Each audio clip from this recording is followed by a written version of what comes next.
And good morning all of you. Welcome to Alpha S Academy's UPSC involvement series. मैं आशा करता हूँ आप सभी लोग ठीक होंगे। तो बेसिकली प्रीवियस लेक्चर में हम लोग ने लैंड एंड सॉइल डिग्रेडेशन की बात करी थी। अब हम बहुत ही इंपॉर्टेंट चीज़ की बात करेंगे, दैट इज़ वाटर, पानी की बात करेंगे आज। तो बेसिकली इंडिया जो अर्थ पे जो भी वाटर अवेलेबल है उसमें से 90% जो है वो है सॉल्ट वाटर, जो कि ओशंस में अवेलेबल है। तो बेसिकली हम इसको यूज़ नहीं कर सकते विदाउट प्रोसेसिंग इट, या उसको हम प्योरीफाई कर दें या कोई सिस्टम्स के थ्रू निकाल के, तब तक हम उसको डायरेक्टली यूज़ नहीं कर सकते। अब हमारे यूज़ के लिए जो बचा वो है सिर्फ 2.7%, क्योंकि उसमें से भी 0.01% जो है आपका एज अ वाटर वेपर पाया जाता है। कहाँ? एटमॉस्फेयर में। बेसिकली इस 2.7% से भी में से भी 2% जो है वो अर्थ का जो फ्रेश वाटर है वो सॉलिड फॉर्म में, दैट मीन्स वो आइस कैप्स में है या स्नो में है या ग्लेशियर्स में है। जैसे आइस कैप्स ऑफ अंटार्कटिका या ग्लेशियर्स जितने भी हैं उसमें है वो वाटर। तो 2.7% अवेलेबल है, उसमें से भैया 2% जो है सॉलिड फॉर्म में अवेलेबल है। तो हमारे लिए basically 1% of the total water available है ह्यूमंस के लिए, प्लांट्स के लिए और एनिमल्स के लिए। सिर्फ हमें ही उस पानी को शेयर नहीं करना है, हमें उसको प्लांट्स एंड एनिमल्स के साथ भी शेयर करना है। तो बेसिकली ये देख सकते हैं आप, ओशन में 27.5 है, ग्लेशियर्स में 68.7 है। इसमें से ये जो बचा है 2.5%, इसमें से 68.7% ग्लेशियर्स में है। ग्राउंड वाटर में 30.1% है। परमाफ्रॉस्ट मतलब जो हमेशा आइस जो जमी रहती है वहाँ पे 0.8% है। ठीक है। ऐसे ही सॉइल मॉइस्चर है 12.2%, देन फ्रेश वाटर लेक्स में 67.7%। ठीक है, ये इतना इंपॉर्टेंट नहीं है। ठीक है, अब बात करते हैं इंपॉर्टेंस क्या है water for life and habitat. अब ये कोई समझाने की चीज़ तो है नहीं भाई, हमारी बॉडी 70% वाटर से बनी हुई है। वाटर सिर्फ एकलौता सोर्स है जहाँ से आप हाइड्रोजन निकाल सकते हैं। ठीक है, अब जो पानी है वो हर एक चीज़ के लिए इंपॉर्टेंट है। भैया आप उठे होंगे, आपने सबसे पहले सुबह पानी पिया होगा, फिर आप नहाएंगे, आपको खाने बनाने के लिए पानी चाहिए। ये तो ह्यूमन नीड्स की बात है। देन जो हमारे जानवर हैं उन्हें जीवित रहने के लिए, सर्वाइवल के लिए पानी की ज़रूरत है। जो हमारे पेड़ पौधे हैं उन्हें उगने के लिए पानी की ज़रूरत है। तो देख सकते हैं कि आप पानी की जो है बहुत ज़्यादा इंपॉर्टेंस है हमारी लाइफ में और हमारे इन्वायरमेंट को। ठीक है, अब ग्लोबल हाइड्रोलॉजिकल साइकिल। भाई हाइड्रोलॉजिकल साइकिल क्या होता है? पानी जो होता है रिसाइकिल होता रहता है। ठीक है, पानी जो होता है रिसाइकिल होता रहता है अर्थ में। भाई इवेपोरेशन हुआ, वेपर ऊपर गया, जमा, कंडेंसेशन हुई, कंडेंसेशन के बाद क्या हुई? बारिश हो गई, पानी क्या आ गया? वापस आ गया। तो बेसिकली तीन प्रोसेस होते हैं उसमें, इवेपोरेशन एंड इवेपो ट्रांसपिरेशन। देखो इवेपो ट्रांसपिरेशन क्या होता है? बेसिकली इवेपो ट्रांसपिरेशन आपका होलिस्टिक कॉन्सेप्ट है। पानी जो है सिर्फ वाटर बॉडीज़ में नहीं है, वो सॉइल मॉइस्चर में भी है, वो प्लांट्स की लीव्स के ऊपर भी है, वो प्लांट की लीव्स के ऊपर से भी वेपराइज होगा, वो सॉइल में जो मॉइस्चर है उससे भी वेपराइज होगा। तो जब इन सब को हम अकाउंट में ले लेते हैं तो उसको बोलते हैं इवेपो ट्रांसपिरेशन। ठीक है, देन प्रेसिपिटेशन, बारिश होना, स्लीट, स्नो, ये प्रेसिपिटेशन में आ जाएगी। देन सरफेस रन ऑफ, भाई बारिश पड़ती है, आपने देखा सरफेस पे पानी चलता है, तो बेसिकली उसी को सरफेस रन ऑफ बोलते हैं। ठीक है, तो बेसिकली मैंने आपको समझा ही दिया कि ये ओशन से आपका इवेपोरेशन हुआ, यहाँ पे कंडेंसेशन हुआ, बारिश हो गई। बारिश कैसे होगी आपकी? या तो स्नो के फॉर्म में होगी या पानी के फॉर्म में होगी। ठीक है, देन कुछ पानी जो है परकुलेट कर जाता है नीचे धरती पे, कुछ जो है ऐसे रन ऑफ होता है, इसको सरफेस रन ऑफ बोलते हैं, जो पानी सरफेस के ऊपर बहता है। ठीक है, फिर कुछ जो है प्लांट्स एब्जॉर्ब कर लेंगे, उनकी लीव्स पे आ जाएगा, फिर इवेपोरेशन होता है। ठीक है, तो सॉइल से भी इवेपोरेशन होता है, प्लांट से भी इवेपोरेशन होता है, ओशनिक बॉडीज़ या सीज से भी इवेपोरेशन होता है। ठीक है, तो इसको जब हम इन सब चीज़ों को अकाउंट में लेते हैं इसको बोलते हैं इवेपो ट्रांसपिरेशन। ठीक है, अगर हम नेचुरल स्टोर्स ऑफ वाटर की बात करें तो जो फ्रेश वाटर की बात करें सबसे ज़्यादा, सॉरी, अगर हम अभी पूरी टोटल वाटर की बात करें तो मैंने आपको बताया था ओशंस में सबसे ज़्यादा है 97.71%। उसके बाद आइस कैप्स में अब ये फ्रेश वाटर पे आ गए हम 1.9%। ग्राउंड वाटर क्या है 0.5% है बस। उसके बाद सॉइल मॉइस्चर, मतलब जो सॉइल में जो पानी है, ठीक है, 0.5% है। देन लेक्स एंड रिवर्स की बात करें तो 0.009% है। देन एटमॉस्फेयर की बात करें तो 0.0001% है। ठीक है, अब बात करते हैं surface water and ground water की। बेसिकली होता क्या है भाई, बारिश पड़ी, मैंने आपको दिखाया था पिछले, कुछ वाटर जो है इधर ये सरफेस पे जाएगा, इसको बोल देंगे सरफेस वाटर, और कुछ पानी जो है नीचे रिस जाएगा या इनफिल्ट्रेट हो जाएगा, फिल्ट्रेशन हो जाएगी उस सॉइल के अंदर, उसको हम बोल देंगे ग्राउंड वाटर। ठीक है, और जहाँ पे हम अगर ज़मीन खोदें, जहाँ पे हमें 12 के 12 महीने पानी मिल जाए, उसको उस लेवल को हम बोल देंगे कि ये इसकी वाटर टेबल है भाई, ठीक है। अब ऐसा तो है नहीं कि पानी कहीं जगह वाटर टेबल बहुत ऊपर होती है, कहीं जगह बहुत नीचे होती है, आप खोदते जाओ आपको पानी मिलेगा। मान लिया हो सकता है कि बरसात के सीज़न में आपको यहाँ पानी मिल जाए, लेकिन जब जैसी बरसात ओवर होगी पानी और नीचे चले जाए, ठीक है। लेकिन जहाँ 12 मासी आपको पानी मिल जाएगा उसको हम वाटर टेबल बोल देते हैं, ठीक है। देन आर्टिफिशियल रिचार्ज क्या हुआ कि बेसिकली पानी निकला, अब आप उसको आर्टिफिशियली रिचार्ज कर रहे हैं, ठीक है, उसमें पानी वापस भेज रहे हैं बेसिकली, ठीक है। तो वो दो टाइप का होता है, एक डायरेक्ट होता है, एक इनडायरेक्ट होता है। बट डायरेक्ट में आप क्या करेंगे, स्प्रेडिंग बेसिन्स में क्या होता है बेसिकली कि आप छोटे छोटे गड्ढे या बेसिकली ये हाईली जो परमिएबल सॉइल्स होती हैं वहाँ पे यूज़ किया जा सकता है, इसलिए ये बहुत कम यूज़ भी किया जाता है, ठीक है, क्योंकि ये बहुत ज़्यादा इफेक्टिव नहीं है बहुत जगह पे, ठीक है। बेसिकली आप इसमें जो है पानी स्प्रेड कर देते हैं ओवर द बेसिन। एक बेसिन है आपके पास, मान लिया एक रिवर है, उसमें आपने पानी स्प्रेड कर दिया और आप सोचते हैं कि वो पानी परकुलेट हो जाए, बट ऐसे जो बेसिन्स होते हैं उसमें जो होती हैं सॉइल जो होती हैं उतनी परमिएबल नहीं होती हैं, ठीक है। और स्प्रेडिंग बेसिन्स के लिए अगर इफेक्टिव बनाना है आपको तो हाईली परमिएबल सॉइल्स चाहिए। देखो परमिएबिलिटी एंड इम्परमिएबिलिटी का मतलब होता है कि पानी उसके थ्रू कितने आसानी से रिस सकता है या नीचे जाता है, ठीक है। तो जिसमें आसानी से नीचे चले जाएगा पानी उसको बोल देंगे परमिएबल, जिसमें कि पानी आसानी से नहीं जा पाएगा नीचे उसे बोल देंगे इम्परमिएबल, ठीक है, या उसकी परमिएबिलिटी लो है। तो हाईली परमिएबल जो सॉइल्स हैं वहाँ पे ये इफेक्टिव है, ठीक है, स्प्रेडिंग बेसिन्स, ठीक है। और इसको जो है बहुत कम यूज़ किया जाता है, ठीक है। उसके बाद आ गया आपका रिचार्ज पिट्स एंड शाफ्ट। बेसिकली ये भी कुछ स्प्रेडिंग बेसिन की तरह होता है, बट आप यहाँ पे जो है पिट्स खोद देते हैं, ठीक है। और यहाँ पे जहाँ पे लो परमिएबिलिटी होती है, मतलब रॉक्स में जो है परमिएबिलिटी लो है या सॉइल में परमिएबिलिटी लो है, मतलब कि पानी आसानी से नहीं जा पा रहा है नीचे, वहाँ पे इसको इस्तेमाल करते हैं। देन डिचेस, गड्ढे खोद देते हैं, ट्रेंचेस, ठीक है। देन रिचार्ज वेल्स खोद सकते हैं, उसको इंजेक्शन वेल्स भी बोलते हैं। बेसिकली ये उन एरियाज़ के लिए सूटेबल है जहाँ पे थिक इम्परवियस लेयर हो, तो मतलब यहाँ पे भी परमिएबिलिटी लो है, ठीक है। तो वेल्स खोदने पड़ते हैं, फिर उसके थ्रू जो है एक्वीफायर। देखो क्या होता है कि पानी यहाँ पे मिलता है, जैसे यहाँ पे पानी मिल रहा है आपका, ये वाटर टेबल है, ठीक है। तो बेसिकली इसको एक टाइप का क्या बोलते हैं, इसको बोलते हैं एक्वीफायर, ठीक है। तो एक्वीफायर को रिचार्ज करते हैं। इनडायरेक्ट मेथड क्या है रिचार्जिंग के, एक है एनहांस्ड स्ट्रीम बेड इन्फिल्ट्रेशन, इसको इंड्यूस्ड इन्फिल्ट्रेशन भी बोलते हैं, ठीक है। बेसिकली इसमें जो है आपका जहाँ पे सूखा सा है वहाँ हमने क्या किया कि नदी को ले गए या किसी स्ट्रीम को ले गए। अब क्या हुआ कि जो एक्वीफायर है, मान लिया ये नदी जा रही है, ठीक है, ये नदी जा रही है आपकी, ठीक है, यहाँ पे आपका एक्वीफायर है, तो इसके बीच में जो ये रॉक्स हैं ये इम्परवियस हैं, इसकी लो परमिएबिलिटी है। तो बेसिकली जब यहाँ से पानी गया तो इसमें कुछ लीकेज हो जाएगा, क्योंकि या पानी सीप इन कर जाएगा इसमें से, क्योंकि इसकी जो परमिएबिलिटी है वो ठीक है, वो बेसिकली क्या है कि लो परमिएबल है, और इसमें से कुछ लीक्स होंगे, कहीं क्रैक्स होंगे, तो बेसिकली इन क्रैक्स के थ्रू जो है ये एक्वीफायर रिचार्ज हो जाता है, ठीक है। अब अगर ये हाईली परमिएबल होगा तो पानी पूरा का पूरा इधर आ जाएगा, ठीक है। तो पता लगा स्टीम में ही पानी नहीं बचा। तो बेसिकली मतलब दोनों चीज़ों में वर्क करता है, चाहे परमिएबिलिटी लो हो चाहे आपकी परमिएबिलिटी हाई हो। Basically enhance steam bed infiltration, आपका इन्फिल्ट्रेशन क्या है कि भाई फिल्ट्रेट हो जा रहा है। बेसिकली अगर लो होगी तो कहीं कहीं पे वो उसको ब्रीच करेगा, या कहीं कहीं पे जहाँ लीकेज होगी वहाँ से रिचार्ज करेगा एक्वीफायर को। अगर परमिएबिलिटी हाई होगी, भाई आराम से पानी रिस सकता होगा तो रिसता जाएगा, और हो सकता है स्ट्रीम में ही पानी कम हो जाए और एक्वीफायर में पानी ज़्यादा हो जाए अराउंड, ठीक है। तो बेसिकली ये होता है आपका enhance steam bed infiltration. Then conjunctive wells. भाई कंजक्टिव वेल्स क्या होते हैं, जो कि आपको क्या बताऊँ मैं, बेसिकली जैसे अगर दो एक्वीफायर हैं आपके, ठीक है, ये एक एक्वीफायर है, ये एक एक्वीफायर है, इसमें क्या था कि पानी ज़्यादा था, इसमें पानी कम था, ठीक है। तो बेसिकली आप क्या करते हो कि इसमें से पानी पंप आउट करते हो, ये पानी कम होते चले जाता है, फिर जब भी इसके लेवल पे आता है तो पानी इसके इधर से इधर बहना शुरू हो जाता है। तो बेसिकली एक आपको क्या अचीव होता है, एक कांस्टेंट वाटर टेबल अचीव होता है, ठीक है।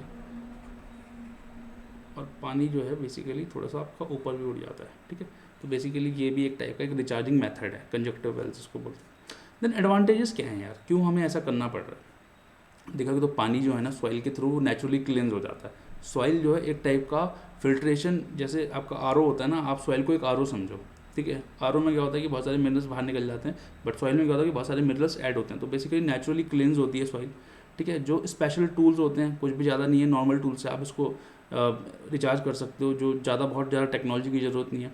बेसिकली जो आपका आपने वेट सीजन में जो पानी इकट्ठा किया है, रिचार्ज किया, उसको आप ड्राई सीजन में यूज़ कर सकते हो, क्योंकि आप सबको पता है कि हम लोग क्या है, मानसूनल रेन पे डिपेंडेंट रहते हैं। बेसिकली जो हमें पानी मिलता है वो हमारा जून से सितंबर अगस्त तक पानी मिल जाता है, हमें 4 महीने में ही पानी मिल जाता है जितना मिलना होता है। उसके बाद हमें 8 महीने पानी और वो चलाना है, तो बेसिकली वेट सीजन का पानी जो है आप ड्राई सीजन में यूज़ कर सकते हो। देन जो पानी की क्वालिटी होती है वो हाई होती है, कई बार क्या मोस्टली हाई होती थी, अब नहीं होती। अब ये इसका डिसएडवांटेज भी हो जाएगा कि जो पानी की अब इंडेक्चर वाटर है उसकी क्वालिटी उतनी हाई नहीं रह गई है, आगे बताएंगे क्यों नहीं रह गई है। दैन अरिड एरियाज़ में ये मॉडल्स बहुत ज़्यादा सक्सेसफुल हैं। इससे क्या हो सकता है, आप सेडिमेंटेशन रिड्यूस कर सकते हैं, सैलिनिटी रिड्यूस कर सकते हैं, तो बेसिकली बहुत सारे एडवांटेज हैं। डिसएडवांटेज क्या है आर्टिफिशियल रिचार्ज के? बेसिकली जो मैं आपको बता रहा था, एक तो ये डिसएडवांटेज है कि जो ये हाई क्वालिटी थी, बेसिकली पहले क्या था कि पेस्टिसाइड्स का इस्तेमाल नहीं होता था, फर्टिलाइजर का इस्तेमाल नहीं होता था, तो जो सरफेस रन ऑफ था वाटर का, या जो एग्रीकल्चर फील्ड से पानी निकलता था वो साफ़ होता था। लेकिन आज के टाइम पे बारिश होने के बाद जो एग्रीकल्चर फील्ड से पानी निकल रहा है उसमें फर्टिलाइजर्स हैं, और वो नाइट्रोजन रिच है, पोटेंशियल रिच है, फॉस्फोरस रिच है। तो बेसिकली क्या हो रहा है, नाइट्रेट कंटेमिनेशन हो जा रहा है उससे वाटर का।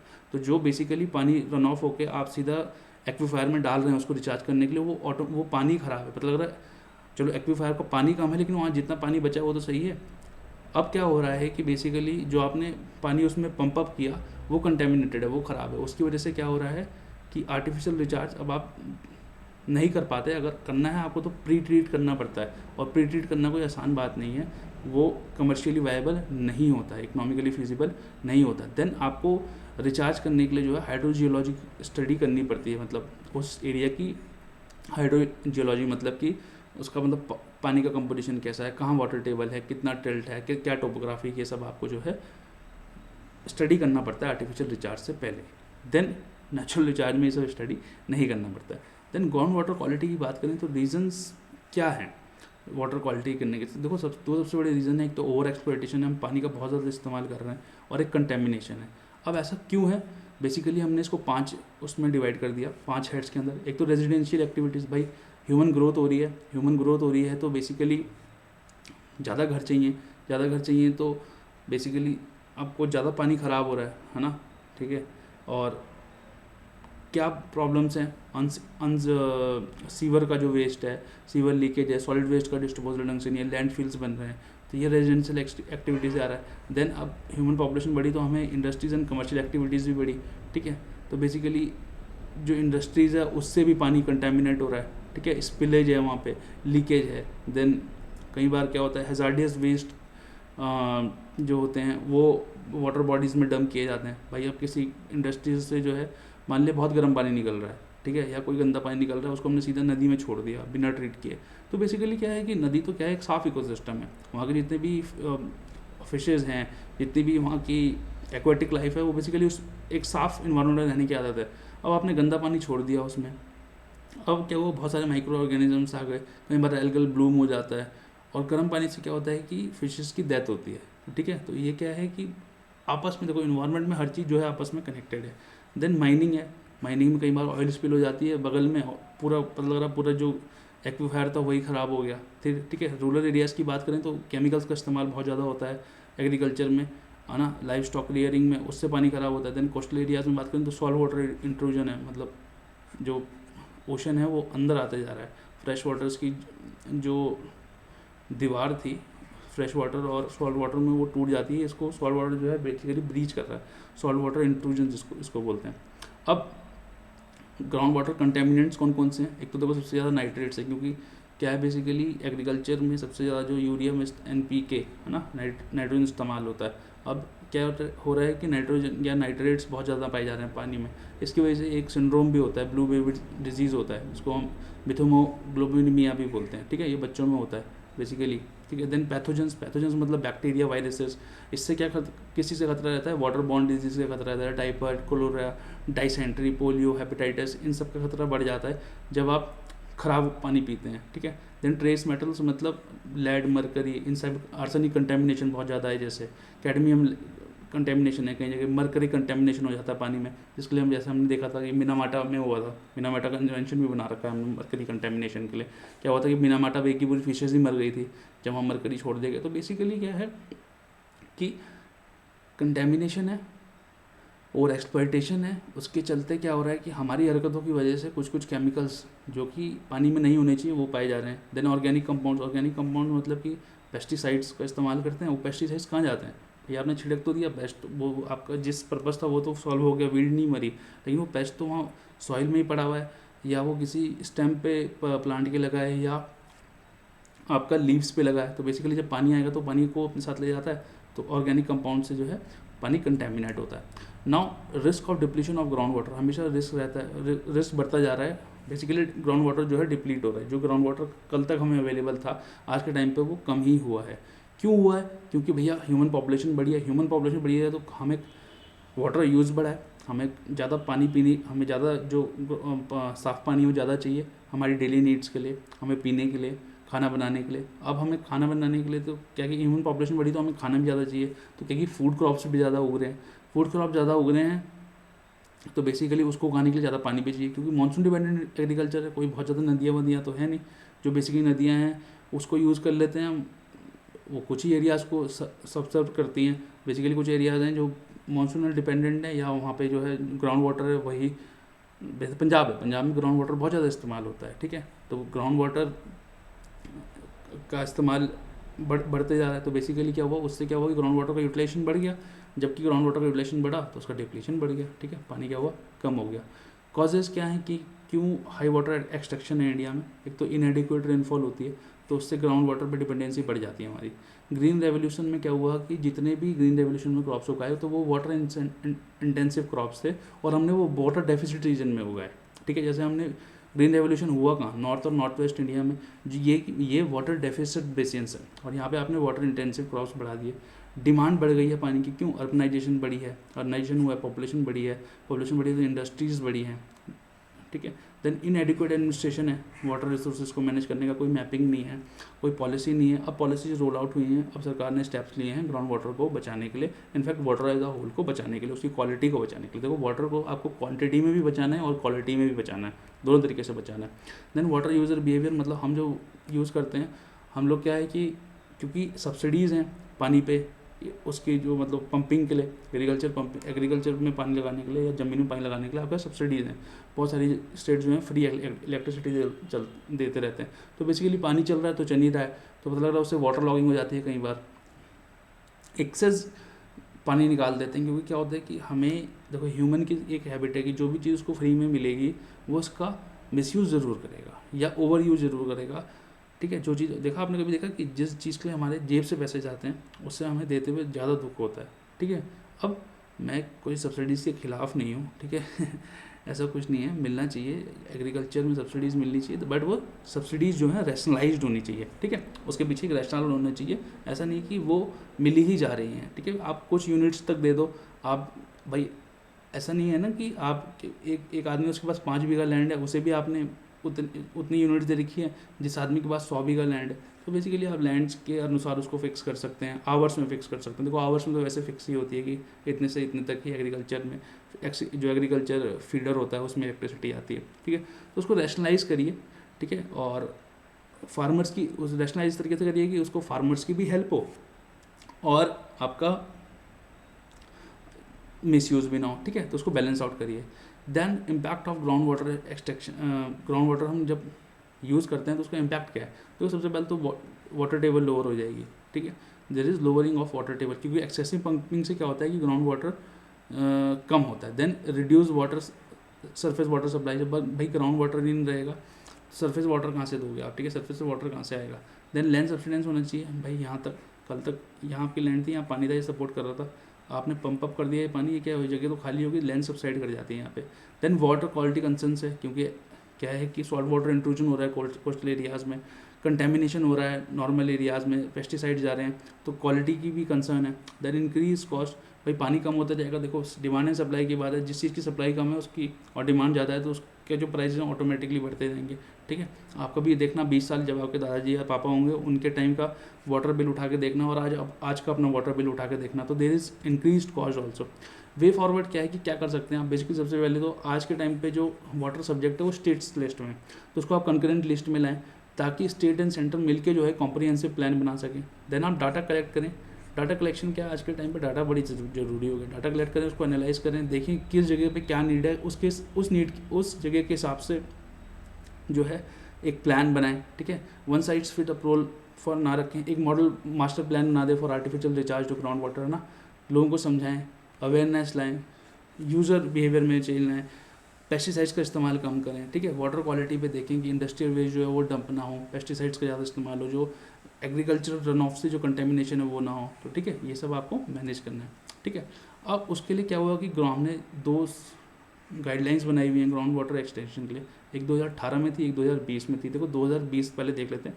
2020 में एक्चुअली एनओसी की बात की गई थी, तो इसमें अगर आपको नई इंडस्ट्रीज लगानी है, हाउसिंग सोसाइटी बिठानी है, वाटर टैंकर सप्लाई लेनी है, तो आपको एक एनओसी लेनी है। ठीक है, सरकार से। ठीक है, इस एनओसी के लिए बहुत सारे जो लोग हैं वो एग्जेम्प्टेड हैं, जैसे डोमेस्टिक यूजर्स, आप, हम। ठीक है, rural drinking water supply schemes, arm forces establishment, central arm forces, police, agriculture activities, MSME जो ड्रॉ करती है 10 क्यूबिक मीटर पर डे से लेस वाटर। ठीक है, तो ये बेसिकली एग्जेम्प्टेड है इस एनओसी से। ठीक है, अब एनओसी के लिए जो है बेसिकली आप उसमें क्या है, बहुत सारे नॉमिनल फीस, लमसम फीस, ये सब भी देंगे, जिससे कि हम वाटर कंजर्वेशन करेंगे, वाटर क्वालिटी बढ़ाएंगे, वो एन नंबर ऑफ़ चीज़ें। फिर 2018 की गाइडलाइन देख लेते हैं। तो बेसिकली इसमें आपको की पॉइंट्स दे रहा हूँ बस। ठीक है, कि क्या क्या लिखना है, आपको हर चीज़ नहीं पढ़नी है, हर गाइडलाइन नहीं पढ़ लेनी है आपको। ठीक है, जब आप वाटर सेक्रेटरी बनोगे तब ये पूरी गाइडलाइंस पढ़ लेना। देन एक कंसेप्ट होता है, कंसेप्ट ऑफ वाटर कंजर्वेशन फ़ी। ठीक है, वाटर कंजर्वेशन फ़ी में क्या है कि जो इंडस्ट्रीज़ हैं, पानी का जो ग्राउंड वाटर का यूज़ कर रहे हैं, तो वो ये एक वाटर कंजर्वेशन फ़ीस देंगे। अब ये फ़ीस देंगे तो सरकार के पास पैसा आ गया, तो बेसिकली उसको आप जो है वाटर की क्वालिटी इंप्रूव, वाटर मैनेजमेंट के लिए यूज़ कर सकते हैं। देन जो पॉल्यूटिंग इंडस्ट्रीज़ हैं उसके खिलाफ एक्शन लिया जा सकता है। Then there is a mandatory requirement of digital flow meters. भाई पानी क्या है, लोगों के घर में फ्लो मीटर नहीं हो रहा, डायरेक्ट पानी लगा हुआ है। ठीक है, तो फ्लो मीटर्स देखने हैं कि भैया कितना पानी यूज़ किया, piezo meter, digital water level recorders, ये सब यूज़ किए जाएंगे अब। ठीक है, वाटर ऑडिट होगी। ठीक है, देन मैंडेटरी वाटर ऑडिट होगी, mandatory roof top water harvesting है, कहीं अब प्रीमाइसेस जो नए बन रहे हैं उसमें मैंडेटरी है कि रेन वाटर हार्वेस्टिंग करेंगे आप। ठीक है, ठीक। अब 2 मेथड होते हैं पानी बचाने के, एक है आपका रेन वाटर, उसमें से एक है रेन वाटर हार्वेस्टिंग या वाटर हार्वेस्टिंग। तो वाटर हार्वेस्टिंग में क्या करते हो बेसिकली, जब आपके पास एक्सेस पानी रहता है, ठीक है, किसी भी समय पे एक्सेस पानी रहता है, तो आप उसको बचा लेते हो या स्टोर कर लेते हो उस समय के लिए जबकि आपके पास पानी कम रहने वाला है या आपको पानी की किल्लत हो सकती है। ठीक है, तो ऐसा कुछ नहीं कि वाटर हार्वेस्टिंग आज ही है। वाटर हार्वेस्टिंग बेसिकली 4000 साल पहले Palestine, Greece, in fact Indus valley में भी देखी गई थी। ठीक है, तो ऐसा कुछ नहीं कि आज उन्होंने राजस्थान जो कि एक वाटर डेफिसिट स्टेट है, तो वहाँ पे जो है roof top water harvesting system जो है बहुत स्ट्रॉन्ग है, वेस्टर्न राजस्थान में खासकर। ठीक है, तो राजस्थान क्योंकि एक वाटर डेफिसिट रीजन है, ठीक है, सूखा बहुत रहता है, पानी कम रहता है, तो वहाँ पे जो है बहुत ज़्यादा जो है वाटर हार्वेस्टिंग या रेन वाटर हार्वेस्टिंग प्रैक्टिस की जाती है। इसी प्रकार से मध्य प्रदेश में या बहुत सारी जगह हैं जहाँ पे एंशिएंट टाइम से जो है बेसिकली आपका वाटर हार्वेस्टिंग चली आ रही है। इसको हम बोलते हैं traditional methods of water harvesting. ठीक है, देन अब एक कॉन्सेप्ट आ गया, देखो वो तो वाटर हार्वेस्टिंग थी। एक रेन वाटर हार्वेस्टिंग, जो वाटर हार्वेस्टिंग हम नॉर्मली समझते हैं रेन वाटर हार्वेस्टिंग ही समझते हैं, क्योंकि रेन को बचाना होता है, क्योंकि जो एक्सेस हमें पानी मिलता है वो रेन के समय में ही मिलता है। ठीक है, तो उसमें बेसिकली करते हैं storage of rain water on surface for further use, है ना। आप उसमें डैम्स बना लीजिए, उसको स्टोर कर लीजिए, आप एक अंडरग्राउंड टैंक बना सकते हैं। ठीक है, और उसको फर्दर यूज़ कर सकते हैं। देन एग्रीकल्चर में आप उसको यूज़ कर सकते हैं। भाई बेसिकली जो ये रेन वाटर हार्वेस्टिंग है ये बहुत ही तगड़ा कॉन्सेप्ट है अरिड और सेमी अरिड एरियाज़ के लिए। ठीक है, जहाँ पे पानी कम होता है। अब एग्रीकल्चर क्या है, आपकी बैकबोन है। आपने क्या किया, 4 टैंक्स बना दिए अपने फील्ड में, रेन वाटर आई, वहाँ आपके पास बहुत सारा पानी स्टोर हो गया। ठीक है, देन आप हाउस होल्ड लेवल पे कलेक्ट कर सकते हो। आपने क्या किया, छत का जो पानी, आपके छत पे जो पानी गिरा या आपके कंपाउंड में जो भी पानी गिरा या आपके प्रीमाइसेस में जो भी पानी गिरा, आपने उसे इकट्ठा करके टैंक में स्टोर कर लिया या कहीं पे भी स्टोर कर लिया बेसिकली, और उसको आपने फर्दर यूज़ के लिए इस्तेमाल किया। देन ग्राउंड वाटर हार्वेस्टिंग होती है, ठीक है। तो अभी हम पढ़ रहे हैं वाटर हार्वेस्टिंग के बारे में। तो वाटर हार्वेस्टिंग के बारे में पहले हमने क्या पढ़ा, rain water harvesting. Rain water harvesting आप कैसे कर सकते हैं, आप ग्राउंड वाटर हार्वेस्टिंग, ठीक है। अब उसके लिए क्या यूज़ होता है, पर्कुलेशन टैंक। भाई पानी आया, आपने नीचे एक टैंक बना रखा है, पानी आया, पानी जो है खुद पर्कुलेट हो गया, इनफिल्ट्रेट हो गया, किस में, किसी पिट में, किसी एक्वीफायर में, किसी ट्रेंच में, या आपने डग वेल बना रखा है, या हैंडपम्प है। हैंडपम्प मतलब ऑलरेडी जो हैंडपम्प देखे आपने, ऐसे ऐसे जो गाँव में देखे होंगे आपने बेसिकली, और जो जिस पे रेड पेंट होता है उसका पानी जो होता है कंटेमिनेटेड होता है, तो उसका पानी कभी मत पीना, जो हैंडपम्प जो है रेड पेंटेड होता है, ठीक है। तो हैंडपम्प्स में या रिचार्ज शाफ्ट बना रखा है, या लेटरल शाफ्ट विद बोरवेल्स। तो बेसिकली ये क्या है, टाइप्स ऑफ एक्वीफायर हैं जहाँ पानी जमा कर सकते हैं। तो पानी आया, वो पिट्स, एक्वीफायर, ट्रेंचेस, डग वेल्स, हैंडपम्प्स में जो है आप उसकी या तो वो खुद ही इनफिल्ट्रेट हो जाएगा, या आपने जैसे हैंडपम्प में क्या है, हैंडपम्प क्या है कि आपके पास नैरो स्ट्रिप है लेकिन बहुत गहरा है, पानी आया वो उसके थ्रू नीचे इन्फिल्ट्रेट हो सकता है, और एक्वीफायर जो है आपका नीचे वो उसको रिचार्ज कर सकता है, ठीक है। तो ये हो गया वो ग्राउंड वाटर हार्वेस्टिंग। देन अब आप और क्या कर सकते हैं, देन आप कैचमेंट प्रोटेक्शन प्लान बना सकते हैं। जो कैचमेंट होता क्या है, ठीक है। कैचमेंट अभी मैं आपको बताऊंगा जब हम वाटर मैनेजमेंट पढ़ेंगे, ठीक है। कैचमेंट में बेसिकली आप कुछ नहीं करते हैं। अगर ये आपका स्लोप है, ये अगर ये आपका पहाड़ है, ये आपका स्लोप है, पानी आएगा, पानी वैसे नॉर्मली गिरेगा तो आप सीधा पानी निकल जाएगा। बेसिकली आप इसमें क्या करते हैं, ऐसे बंड्स बना देते हैं, चेक बंड्स। तो पानी आया, थोड़ा यहाँ रुका, फिर जब यहाँ भर गया तो यहाँ नीचे आया, थोड़ा सा यहाँ रुका, थोड़ा सा यहाँ रुका, तो आपको क्या है कि पानी स्टोर हो रहा है, और पानी को टाइम मिल पा रहा है कि वो सॉइल में, जो माउंटेनियस स्लोप है उसकी सॉइल में जो है परकोलेट हो पाए, ठीक है। तो आपने क्या कर दिया, एक टाइप से बंडिंग कर दी, बंड्स बना दी, इसको बंडिंग बोलते हैं ना, डॉल बना दी, या टेरेसेस, अगर आप उसको टेरेस की तरह देख सकते हैं, किसमें, माउंटेनियस रीजन में। तो ये हो गया आपका catchment protection plan. Then inter basin transfer of water. Basically जो कैचमेंट प्रोटेक्शन ये वो है आपका नॉर्थ ईस्ट स्टेट्स में बहुत ज़्यादा इस्तेमाल होता है। Inter basin transfer of water मतलब एक बेसिन से, जैसे आपने सुना होगा ब्रह्मपुत्र से हमने किसी रिवर में कर दिया। Then Betwa interlinking, water interlinking project सुना आपने, तो ठीक है, आपने क्या किया, केन से बेतवा में पानी डाल दिया, ठीक है।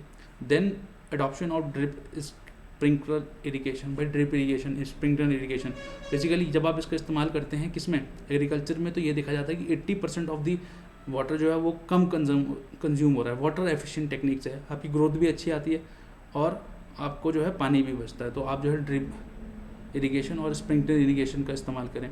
Management of growing pattern of crop. भाई आप जो है ग्रोइंग पैटर्न सही करें।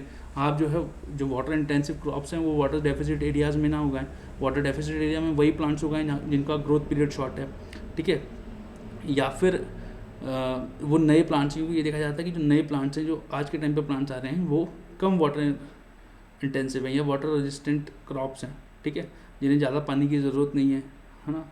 आप जो है प्लांट्स करें जिसमें कि ट्रांसपीरेशन ज़्यादा नहीं होता है लीव्स के थ्रू, ठीक है। तो आप जो है अपना जो मैनेजमेंट है, ग्रोइंग पैटर्न जो है उसको जो है उस एरिया के हिसाब से, मौसम के हिसाब से फिक्स कर लें। देन आप क्रॉप वैरायटी का सिलेक्शन ढंग से करें, ठीक है। जैसा मैंने आपको बताया कि न्यू वैराइटीज़ ऑफ क्रॉप्स का इस्तेमाल कर सकते हैं आप, जो कि जिसमें कि पानी कम इस्तेमाल हो सकता है। देन न्यूट्रिशन मैनेजमेंट कर सकते हैं, जैसे कि न्यूट्रिशन देते हैं, उसमें क्या एक बड़ा मेजर रोल होता है पोटेशियम का। स्ट्रेस कंडीशन में किसी भी प्लांट के लिए पोटेशियम सबसे ज़्यादा ज़रूरी होता है। अगर आप किसी तरीके से उसको पोटेशियम दे पाए तो अपने आप को जीवित रख सकता है। Then role of anti transpiration होता है, जिससे कि पानी की कमी हो जाती है। पानी ट्रांसपिरेशन में क्या होता है, बेसिकली लीव्स के थ्रू पानी इवेपोरेट हो जाता है। तो एंटी ट्रांसपेरेंट्स क्या होते हैं कि वो पानी जो लीव्स पे जो पानी होता है उसका ट्रांसपिरेशन रोकते हैं। तो आपको उसका इस्तेमाल कर सकते हैं, जैसे उसका एग्जांपल होता है काउलिन, ठीक है। आप इवेपो ट्रांसपिरेशन रोक सकते हैं। इवेपो ट्रांसपिरेशन क्या होता है, सॉइल में जो मॉइस्चर है उसको रोक लें, या जो प्लांट में ऑलरेडी पानी है उसको रोक लें। देन आप वाटर बॉडी से जो इवेपोरेशन है उससे कम कर सकते हैं। देखा आपने न्यूयॉर्क में एक अभी लेक था, काली काली बॉल्स डाल दी थी हमने पूरे उस लेक में। तो बेसिकली क्या हुआ, उस बॉल से क्या हुआ कि डायरेक्ट सनलाइट जो है लेक पे नहीं पड़ी और उसका इवेपोरेशन कम हो गया। तो बेसिकली पानी का लेवल जो है बना रहा। देन आप वाटर को रिसाइकिल करेंगे तो बहुत ज़्यादा ज़रूरी है। उसके लिए क्या है कि आप ट्रीटमेंट कर सकते हैं पानी का, इरीगेशन में ग्राउंड वाटर रिचार्ज कर सकते हैं, उसमें आप आर्टिफिशियल रिचार्ज का इस्तेमाल कर सकते हैं। Then conservation of water in domestic use pipe, एक बाल्टी पानी चाहिए नहाने के लिए तो एक ही बाल्टी इस्तेमाल करें, ऐसा नहीं कि 4 घंटे तक आपका शावर चल ही रहा है, ठीक है। और जो वेस्ट वाटर है, जो आपका वेस्ट वाटर निकला उसको रीयूज़ करें। देखो रीयूज़ एंड रिसाइकिल तो कॉन्सेप्ट्स हैं किसके, बड़े इंपॉर्टेंट कॉन्सेप्ट्स हैं इन्वायरमेंट के। देन वाटर शेड मैनेजमेंट, अब भैया ये वाटर शेड होता क्या है, तो बेसिकली ये आपकी अगर नदी जा रही है ऐसी, तो जहाँ जहाँ तो ये पानी देगी वो तो उसका कैचमेंट हो जाएगा, ठीक है। जहाँ से ये पानी उठाती है, भाई यहाँ बारिश हुई, यहाँ से पानी आया, ठीक है, तो बेसिकली ये जो जितना भी ग्रीन वाला पार्ट है ना, ये जितना भी ग्रीन वाला पार्ट है, तो ये इसका क्या है, ये इसका वाटर शेड है। ये आपको ग्रीन वाला पार्ट जो है पूरा, जहाँ से पानी उठा रही है, जहाँ से इसमें पानी जमा हो रहा है, इसको हम बोलते हैं वाटर शेड। अगर हम इसको किसी तरीके से मैनेज कर पाएँ, बेटर मैनेजमेंट करें, तो ये भी क्या है, हमारा वाटर हमें ज़्यादा वाटर दे सकता है, ठीक है। ऑब्जेक्टिव क्या है water management, water shade management का, आप पॉल्यूशन कंट्रोल कर सकते हैं, और एक्सप्लॉयटेशन को मिनिमाइज़ कर सकते हैं, water storage, flood control, sedimentation को चेक कर सकते हैं, वाइल्ड लाइफ प्रिजर्वेशन को, वाइल्ड लाइफ को प्रिजर्व कर सकते हैं, सॉइल इरोजन को चेक कर सकते हैं, ठीक है, और रेगुलर वाटर सप्लाई बनी रहे उसे देख सकते हैं। तो बेसिकली आपको इस जो ये पूरा वाटर शेड है ना, इसे मैनेज करना पड़ेगा, पानी से कहीं भाई अवरोध पैदा ना हो जाए कहीं, ठीक है। कहीं जो है भाई अब पानी नदी में जा रहा है तो बेसिकली वो जा पाए, कोई ऐसा नहीं कहीं किसी और चीज़ के लिए यूज़ हो जाए। यहाँ आपने एक इंडस्ट्री लगा दी जिसमें कि पॉल्यूटिंग इंडस्ट्री है, इंडस्ट्री क्या हुआ कि वो गंदा पानी छोड़ रही है। अब हो सकता है कि 100 स्ट्रीम से वो नदी बन रही हो, 99 स्ट्रीम्स में तो साफ पानी आ रहा है, एक स्ट्रीम में जो है पॉल्यूटेड वाटर आ रहा है, तो वो एक स्ट्रीम पॉल्यूटिंग पूरी रिवर को पॉल्यूट कर देगी। तो बेसिकली आपका क्या होगा, जितना भी आपका रिवर वाटर है वो ख़राब हो जाएगा। तो एक गलती की वजह से आपका पूरे रिवर का पानी खराब हो गया, तो उसी को बेसिकली वाटर शेड मैनेजमेंट बोलते हैं। कंपोनेंट्स क्या होते हैं, soil and water conservation, plantation, agronomical practices, life stock management, renewable energy, institutional development, ठीक है। इतना याद रखने की जरूरत नहीं है, बट एक पासिंग रेफरेंस के रूप में देख सकते हैं। अब गवर्नमेंट ने क्या क्या स्टेप्स ले रखे हैं वाटर कंजर्वेशन के लिए। एक तो देखो मनरेगा जो है वाटर कंजर्वेशन के लिए, आपने देखा होगा कि जो पिट्स विट्स खुदते हैं या टैंक्स बनते हैं, उसमें जो है मनरेगा के जो मजदूर होते हैं, मनरेगा के अंदर लेबर को जो है एम्प्लॉयमेंट दिया जाता है। बेसिकली सबसे ज़्यादा टैंक्स खोदने में मनरेगा का इस्तेमाल किया जाता है। तो बेसिकली वो टैंक्स होते हैं टैंक में वाटर कंजर्वेशन के लिए। देन जल क्रांति अभियान है एक भारत सरकार का, जिसमें कि हम block level water conservation scheme चलाते हैं। भाई ब्लॉक क्या होते हैं, एक टाइप के एडमिनिस्ट्रेटिव यूनिट्स होते हैं या एडमिनिस्ट्रेटिव गवर्नेंस यूनिट्स होते हैं, ठीक है। देन एक हमारे पास नेशनल वाटर मिशन है, उसका ऑब्जेक्टिव क्या है, to conserve water, minimize waste and seeing that there is more equitable distribution both across and within the states, ठीक है। तो बेसिकली वाटर हमें क्या करना है, कंजर्व करना है, उसका वेस्टेज जो है मिनिमाइज़ करना है, और ये देखना है कि इक्विटेबल हो, भाई सबको बराबर से मिले। ऐसा नहीं कि अमीर के पास पानी है और गरीब को पानी ही नहीं मिल रहा है, या कुछ स्टेट्स के पास पानी है, कुछ स्टेट्स बेचारे प्यासे मर रहे हैं। तो हमें इक्विटेबल डिस्ट्रीब्यूशन देखना है across the states and within states, ठीक है। देन आपके पास national rural drinking water programme है। तो बेसिकली ये ड्रिंकिंग ये क्या देखता है कि आपके पास एडिक्वेट सेफ वाटर है ड्रिंकिंग कुकिंग के लिए, उसका ध्यान रखता है। देन एक नीति आयोग जो है कंपोजिट वाटर मैनेजमेंट इंडेक्स निकालता है, ठीक है। ये बेसिकली जितनी भी पानी से रिलेटेड इंडेसेस हैं उसको देखता है। देन एक हमने जल शक्ति मिनिस्ट्री बनाई अभी, मिनिस्ट्री ऑफ वाटर को रिनेम किया गया था अभी, ठीक है। वो एक जल जीवन मिशन चलाती है। तो जल जीवन मिशन का जो ऑब्जेक्टिव है वो है कि पाइप के थ्रू वाटर पहुंचाना है for all rural house hold by 2024 तक। तो जो 2024 तक हर घर में जो है पाइप के थ्रू पानी जाना है, ठीक है। देन एक हमारे पास है वाटर डेवलपमेंट कंपोनेंट, किसके अंदर, प्रधानमंत्री कृषि सिंचाई योजना के अंदर। बेसिकली 3 कंपोनेंट्स है, उसमें से एक वाटर शेड डेवलपमेंट कंपोनेंट है। देन आपके बाद एक अटल भूजल योजना है। ग्राउंड वाटर मैनेजमेंट जो है, इन्वायरमेंट प्रोटेक्शन एक्ट जो है आपका 1986, उसमें भी उसकी बात की गई है। अब इशूज़ क्या है बेसिकली ग्राउंड वाटर के साथ, एक तो उसका डिप्लीशन है, ठीक है। अब भाई डिप्लीशन क्यों है, क्योंकि उसका एक्सेसिव एक्सट्रैक्शन है कहीं के लिए, industrial, domestic and agriculture use के लिए, अर्बन इंफ्रास्ट्रक्चर बनाने के लिए। एग्रीकल्चर में की जो एफिशिएंसी है वाटर को यूज़ करने के लिए वो लो है। ट्रेडिशनल टेक्निक्स अब चली गई हैं, न्यू टेक्निक्स आ रही हैं। कई जगह ट्रेडिशनल टेक्निक्स काम करती हैं, कई जगह ट्रेडिशनल टेक्निक्स अब काम नहीं कर पा रही है। तो बेसिकली आपको बैलेंस आउट करना है कि जहाँ ट्रेडिशनल टेक्निक्स काम कर रही हैं वहाँ आपको ट्रेडिशनल टेक्निक्स लगानी है, जहाँ आपके पास ट्रेडिशनल टेक्निक काम नहीं कर पा रही है वहाँ आपको नई टेक्निक्स लगानी है। देन पॉल्यूशन है सरफेस वाटर का, जिसकी वजह से पानी ख़राब होता है। Then destruction of water bodies है, भाई एल्गल ब्लूम हो गया, ज़्यादा न्यूट्रिशन आ गया, क्यों, पानी जो बह रहा है, यूट्रोफिकेशन हो रहा है, एग्रीकल्चर जो रन ऑफ वाटर है उसमें बहुत ज़्यादा न्यूट्रिएंट्स है, उससे क्या हो रहा है कि वाटर, वो पानी कहाँ जाना है, वाटर बॉडीज़ में जाना है, वाटर बॉडीज़ ख़राब हो रही है। देन हाइड्रोलॉजिकल इम्बैलेंसेज हैं भाई, क्लाइमेट चेंज है, क्लाइमेट चेंज के थ्रू क्या हो रहा है, कई बार क्या हो रहा है कि बारिश हो रही है तो बारिश ही होती चली जा रही है, सूखा पड़ रहा है तो सूखा ही पड़ते जा रहा है। क्या हो रहा है, एक्सट्रीम वेदर इवेंट्स बढ़ रहे हैं, रेनफॉल पैटर्न जो है ऑल्टर हो रहा है, ठीक है। तो मानसून आपने सुना है कई बार 15 दिन डिले हो जाता है, महीना भर डिले हो जाता है। तो बेसिकली ये क्या है कि ये ऑल्टर्ड पैटर्न्स हैं किसके, रेनफॉल डिस्ट्रीब्यूशन के, जिसके क्या हो रहा है कि हाइड्रोलॉजिकल इम्बैलेंस पैदा हो रहा है। इम्पैक्ट क्या है, बेसिकली हमने 4 में डिवाइड कर दिया। सबसे पहले इकोनॉमिक इम्पैक्ट देख लेते हैं। तो इकोनॉमिक इम्पैक्ट क्या है उसका, फूड इनसिक्योरिटी, भाई खाना कम उगेगा, पानी कम तो पौधे कम तो खाना कम, जीडीपी का लॉस है। इनफैक्ट अगर हमने इसको मैनेज नहीं किया तो it is suspected that we will lose 6% of the GDP will be loss by 2050।